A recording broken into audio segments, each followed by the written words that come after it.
Doubt the traitor.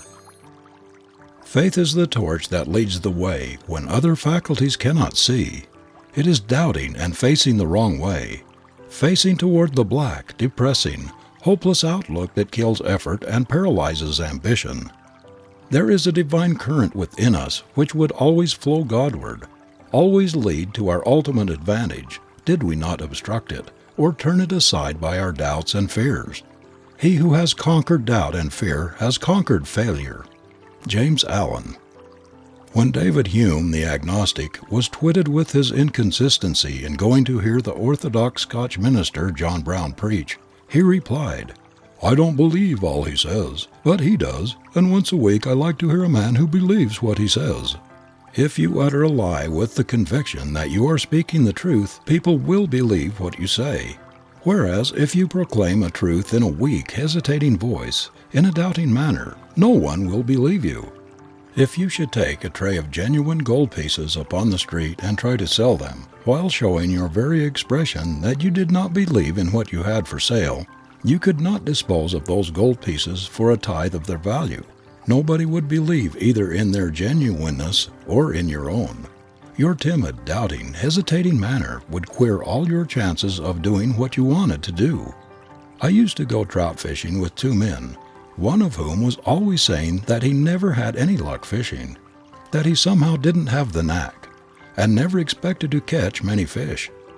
This doubt totally unfitted him for successful trout fishing. He didn't take enough interest in the sport to study the habits and the haunts of the trout. He did not know the likely places in streams and rivers to drop his hook. He did not know the best kinds of bait to use. His doubt of his ability led to indifference, and this made him a failure as a trout fisher. The other man never had a doubt of success. If there were any trout to be caught, he felt sure he would catch them. For years he had made a study of trout habits. He could tell which side of the big rocks to cast his hook, and he knew how to cast it in a way that would tempt the trout. Fishing in the same stream alongside the doubtful, indifferent fisherman, he would catch 10 times as many fish. If there is a great doubt in your self-faith, if you have left a bridge of standing for your retreat in case of defeat, if you lack clean-cut, firm decision, if there's any interrogation point in your confidence in yourself, there will be a limp in your success gate, and you will not be able to rise out of mediocrity. Our worst enemies are not outside but inside of us. Every human being harbors a traitor who is always on the watch to thwart his ambition, to turn him aside from his aim. That traitor is doubt. You must make up your mind at the very outset of your career that you will always be followed about by certain mental enemies, mental traitors, which will try to dissuade you from doing the highest or biggest thing possible to you. Doubt is one of the most insistent of these, and will dog your steps to your grave. The man or woman who is not strong enough to resist its insidious attacks will never do what he or she is capable of doing, and was sent into the world by the Creator to do. The person who is always fearful of consequences, who is in doubt as to the outcome of his acts, or whether he is really capable of doing what he undertakes, will always be a weakling. No one who is not bigger than his doubts can ever accomplish anything great or worthwhile, because this subtle enemy kills initiative and self-confidence, and without these dominant qualities, no human being can measure up to his possibilities. But for doubt, which strangles the very beginning of things, initiative, instead of being so rare, would be a common virtue among all classes. 9 out of 10 average individuals are held back from testing their powers by the suggestions of doubt. If it were possible to drive from the human mind this specter which stands at the door of our hopes, of our resolution, which throws its baleful shadow across our vision, civilization would forge ahead by leaps and bounds. This miserable traitor, under the guise of a friend, is holding down millions of men and women below the level of their powers, keeping them from beginning things which they are capable of doing, but which doubt warns them at their peril not to attempt. Doubt is responsible for more suicides, more misery, more bankrupt lives, more failures, than any other one thing. It makes more people afraid to start out on a course they know they ought to pursue than any other thing. standing right at the gateway of our choice, at the parting of the ways, when we have fully resolved to take the path that is best for us, a hard and forbidding one compared with the easy way along the line of least resistance. Doubt calls a halt. It bids us pause and think once more, asks us to look again at the rugged path we have chosen and consider whether we really want to pay the price of our choice, to take that turning when the other looks so much brighter and pleasanter and is so very much easier. This is the point of cleavage, which marks the beginning of failure for the timid soul who is not bigger than his doubt. The suggestions pushed into his mind by his enemy make him hesitate. He is moved to stop, look, and listen. He begins to reconsider, to look again at the obstacles ahead, and the longer he looks, the bigger they grow. He becomes frightened, fears he cannot do the thing that first seemed possible, and finally turns aside to the easier path of mediocrity and commonness. Doubt has killed more splendid projects, shattered more ambitious schemes, strangled more effective genius, neutralized more superb effort, blasted more fine intellects, thwarted more splendid ambitions than any other enemy of the race. Talk about drug victims and slaves of drink. Doubt has more victims than even these terrible enemies of the race. We see them everywhere in menial and lowly positions, perpetual clerks, discontented drudges, hewers of wood and drawers of water, paralyzed at the very gateway of their career by that fatal trait which they have never learned how to strangle, to neutralize with its opposites, faith, hope, confidence, assurance. How many thousands of employees plodding along in mediocrity today could have been in business for themselves but for this great enemy inside of them? How many splendid young men have been kept out of the pulpit? How many superb lawyers in possibility have been strangled by this traitor? How many men are today clerks, bookkeepers, or other subordinates, who might have been managers, superintendents, or proprietors themselves, but for the work of this damnable traitor? When opportunity presented itself, these doubters were afraid. They waited for certainty. They dared not take chances. They did not realize that opportunity is a maiden who admires the bold, courageous, self-confident suitor. They did not wake up in time to the fact that she will not trust herself to the timid, the hesitant, the overcautious suitor. When too late they realized that while the doubter is wavering and hesitating, wondering if he dare try to win, the daring, intrepid wooer steps in and wins. The great prizes of life are for the courageous, the dauntless, the self-confident. The timid, hesitating, vacillating man who listens to his doubts and fears, stops to make up his mind, and the opportunity has passed beyond his reach. Doubt, certainty, or fear as to results is the great discourager of the human race. It is the dire enemy of all achievement. It tells the poor boy and girl who long for an education that it is foolish for them to think of going through school and college without money or without somebody to help them. It tells them that there are many more poor boys and girls in every school and college who are trying to pay their way than will ever find opportunities to make their education available. It is always whispering to them that there is a big waiting list of men and women who were graduated years ago, everywhere looking and waiting, trying in vain to get something to do to earn back the amount they spent on their education. No matter what you attempt to do, what new enterprise you may undertake, what progressive plans you may make, the traitor doubt will bob up and call a halt, will try to dissuade you from your purpose. It will suggest to you how many others have undertaken similar things and have gone to the wall, have failed to accomplish what they expected.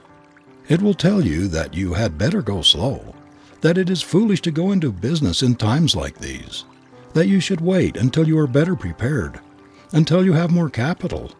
In short, that there are stumbling blocks in the way, and that you must consider the step very carefully before you venture to decide. It does not matter what we plan to do. Doubt is always there ready to knock our resolutions, and if possible, to discourage us even from attempting to put our plans in execution. Who could ever estimate how many superb inventions and discoveries, which would have helped emancipate the race from drudgery and hard conditions, have been sidetracked by this traitor? Doubt kills activity. discourages ambition, and destroys or neutralizes the biggest brain power. It would make a pygmy of a Webster. By filling his mind full of doubt of his own creative power, a hypnotist could make a Shakespeare believe he was a fool. He could inject a doubt into the mind of a Napoleon that would cut his genius down to the mediocrity of a common soldier. This arch-traitor of mankind is so closely related to fear that it is almost impossible to draw a dividing line between the two. They are twins. Whenever doubt can get a foothold, it introduces its brother fear, and fear brings with it all of its relatives: worry, anxiety, discouragement, the whole failure family. A single day of doubts, of fears, of unbeliefs, of the crime of self-depreciation will drive away from a man all that he has attracted to himself in many months. There are multitudes of people today suffering from the fatal disease of self-depreciation, the seeds of which were implanted in them by doubt. All the victims of discouragement, those who are suffering from despondency, those who are going through life disheartened, hopeless, despairing, are the authors of their own misery. They persist in killing the very thing they are pursuing, in queering their own quest by the poison of doubt. The doubting Thomases never get anywhere because they have no vision, and without a vision the people perish. The man who would do anything worthwhile in this world must have a vision. He must have courage to match it. Courage is the great leader in the mental realm. Whatever paralyzes it strangles the initiative, kills the ability to do things. Doubt is its greatest enemy. It suggests caution at the very moment when everything depends on boldness. If a general were to be overcautious, to wait for absolute certainty in regard to results before putting his plan of campaign into action, he would never win a battle. Caution is an admirable trait, but when carried to excess it ceases to be a virtue and comes perilously near being a vice. It may render ineffective many noble qualities. There are a great many people who seem to be courageous enough, but an excessive development of caution holds everything in abeyance to wait for certainty. I know men who wait and wait, never daring to undertake anything where there is a risk, even though their judgment tells them they ought to go ahead. We are creatures of habit, and the constant raising of doubts in our minds as to our ability to do what we want to do in time becomes a habit of thinking we can't. And when we think we can't, we can't. When a man begins to listen to his doubts, he is beginning to weaken. Why delay beginning the thing that you know perfectly well you ought to do? What are you afraid of? Failure, even an honorable attempt, is preferable to forever postponing the thing that you ought to do. Is it the additional responsibility you shrink from, the extra work? Do you have a horror of possible failure? Do you shrink from the possible humiliation of losing out in your venture? What is it that enlarges your doubt and holds you back? Some handicap, some invisible thread? Are you carrying a great excess of baggage, clinging to unnecessary things which handicap you? I have heard of a sailor who lost his life in that way. He was one of the crew of a ship that was carrying a large quantity of gold nuggets to a distant port. The ship ran upon a rock, and when all hope of saving her or her precious cargo was gone, the captain ordered everybody to leave the sinking ship. The last boat was ready to push off, but this sailor refused to get into it until he had loaded himself with gold nuggets. He said he had been a poor man all his life, and now he was going to be rich at last. He would take away with him just as much of the sinking wealth as he could carry. Heedless of the warning of the captain and his companions that they would not wait for him, he loaded himself with gold. Then the boats having pushed away, he jumped overboard and tried to save himself by clinging to the pieces of the wreck. But owing to the weight he carried, he could neither float nor swim, and so the wealth he felt he could not leave behind carried him down to death. Your doubt of success is probably your biggest handicap, but it would be 1,000 times better to make mistakes by forging ahead too rapidly, by undertaking more than we can carry out, than to be forever hovering over the edge of doubt, delaying, postponing, waiting for certainty, until we became slaves of a habit which we cannot break. And remember that the habit of putting off, of waiting to see how things are going to turn out, to see if something more certain, something with less risk, will not turn up. It is fatal to initiative, fatal to leadership, fatal to efficiency. I know a man who has been resolving for a quarter of a century to start something in which he thoroughly believes. Every year during that long period, he has told me that this was the year for him to start. He was really going to begin his great life work. But doubt has engendered the putting off habit, and this has such a grip on him that he shrinks from undertaking anything new. He seems to have a great fear of getting out of his old rut, to try something different, a fear that things may not work out right, that it is not the psychological moment to strike. He has gray hairs now, the enthusiasm of youth is gone, and he will never begin to do the thing which everybody who knows him believes he is perfectly capable of doing. All history shows that while experience increases wisdom, it does not always increase faith. The inexperienced youth will often undertake things which stagger the older and more experienced. Confidence is characteristic of youth, but after a few setbacks and disappointments, many begin to wonder whether, after all, their first confidence was based upon good judgment, whether their enthusiasm and faith were not the result of lack of experience. And then they begin to doubt and to fear that this voice of ambition, which is ever beckoning them on and upward, is not reliable. They say to themselves, "What if this should be merely a mirage to lure me on the rocks?" And before they realize it, they are weaving doubts and fears and overcaution into a habit that has ruined multitudes of careers, a habit that is responsible for a large percentage of unused ability, of locked-up powers than any other one thing. Have you done the biggest thing you are capable of doing?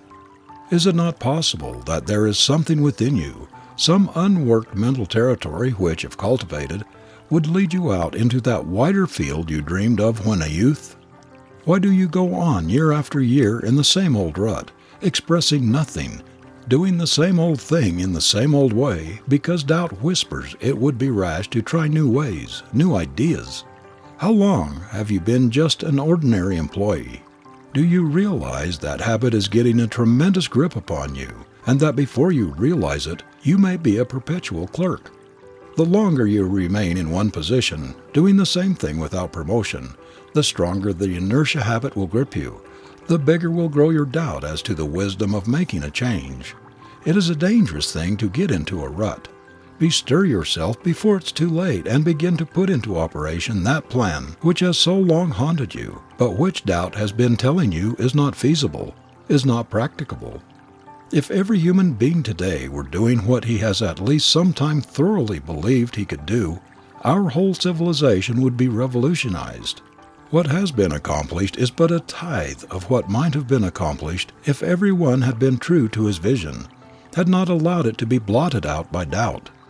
If I believed in a real devil, I think it would be that unseen monitor, that mysterious something within us which whispers doubt, which tells us to hold on, to be careful, to go slow, which pulls us back when we are attempting to reach out, trying to do the thing we long to do. Are you not tired of having your plans thwarted, your efforts blighted by that traitor, doubt? Has it not dwarfed your life long enough? Has it not kept you out of your own long enough by forcing you to live on the husks when you might have had the kernel? Are you not tired of being defrauded by this thief of the blessings and the good things which the Creator intended we all should have? Why not turn it out of your mental house? Neutralize it with a great splendid faith in yourself, in your mission, faith in your possible contribution to the world. Doubt has very little influence with the St. Paul type of man, with the masterful type. It is only the weakling that doubt strangles, paralyzes. Be a man and not a weakling, a mere apology of a man. You know that the devil which has followed you through life, which has blocked your progress, put out the lights in your path, tortured you and undermined your confidence in yourself, has been the devil of doubt. It has been the whispering fiend which told you that you could not do this and you could not do that, which stepped in and killed your initiative when you were about to begin to do that which your ambition had hoped to accomplish. Don't let this enemy thwart and baffle you any longer. Have a good heart-to-heart talk with yourself and break the habit chain of unbelief in self with which it has bound you. Say to yourself, I will not listen any longer to the voice of this fiend. I will not allow it to spoil God's plan for me. There is something inside of me which insists that I was planned for victory, not for defeat, for happiness, not for misery, for peace of mind, not for a life of worry, anxiety, and fear. I do not believe that I was placed here to be a mere puppet of circumstances. Faith, hope, and confidence are my helpers. Doubt is the child of fear, and fear has the great majority of human beings hypnotized, so that they do not dare to forge ahead, do not dare to undertake the things they are perfectly capable of accomplishing. From henceforth it has no power over me. I will not listen to its treacherous voice. If you would succeed, you must avoid rashness as well as overcaution. But when you have fully considered in all its bearings whatever project you are about to undertake, and have decided on your course, don't let any fears or doubts enter your mind. Commit yourself to your undertaking, and don't look back to see if you could have done something else, or started in some other way. Push on, and don't be afraid. After we have launched out in an enterprise, have committed ourselves before the world, pride steps into the situation and pushes us on through hardships which would have discouraged and turned us aside before we had fully committed ourselves. But when we have taken the plunge, made the venture, we have practically said to the world, "Now watch me make good. I have made up my mind to put this thing through, and I am not going to turn back." Our confidence grows as we advance, and then it is comparatively easy, even under difficulties, to keep forging ahead. Every child, every youth should be taught the danger of this fatal human enemy, doubt. They should be so imbued with the philosophy of expecting success instead of failure that doubt would never get sufficient grip on them to strangle their capabilities and blight the fulfillment of their dreams. If every child were reared with the conviction that he was born for happiness, that it was intended he should realize his vision, his mind would be turned towards the light. His whole mentality would be so firmly set toward success and happiness that doubt could not get a hold of him. As it is, the lives of multitudes of people are constantly filled with doubts and fears and uncertainty in regard to the future. Young impressionable minds are often stamped with the failure suggestion before they are out of their teens. Most of us are born with the doubt germ implanted in our brain. There are hundreds of thousands of people in this country today who have splendid ambitions, who have made resolutions to carry out those ambitions, but who are cowering victims of doubt, which keeps them from making a start. They are just waiting. They are unable to make a beginning while this monster stands at the door of their resolution. They are afraid to burn their bridges behind them, to commit themselves to their purpose. At the very outset of your career, make up your mind that you are going to be a conqueror in life, that you are going to be the king of your mental realm, and not a slave to any treacherous enemy, that you will choose the wisest course, no matter how forbidding or formidable the difficulties in the way, that you will take the turning which points toward the goal of your ambition, no matter who or what may bar your onward path. Don't let doubt balk your efforts. Don't let it paralyze your beginning and make you a pygmy, so that you will not half try to make good when you have a willing giant in you. Confidence, self-assurance, self-faith, these are the great friends which will kill the traitor doubt.